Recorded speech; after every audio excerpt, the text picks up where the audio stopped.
So we can see there are several features for the current water heater here. Firstly, hello everyone, good afternoon.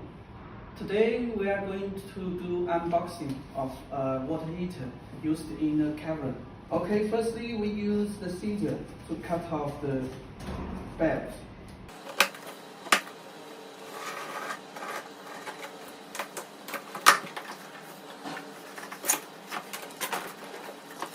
Now we're going to pull out the heater.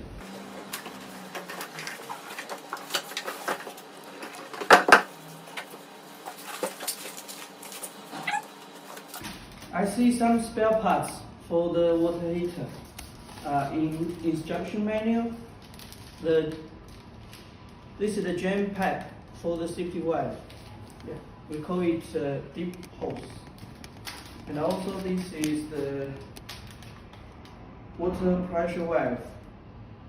It needs to connect to the inner pack during installation. And the last, you see the installation bolts for the water heater.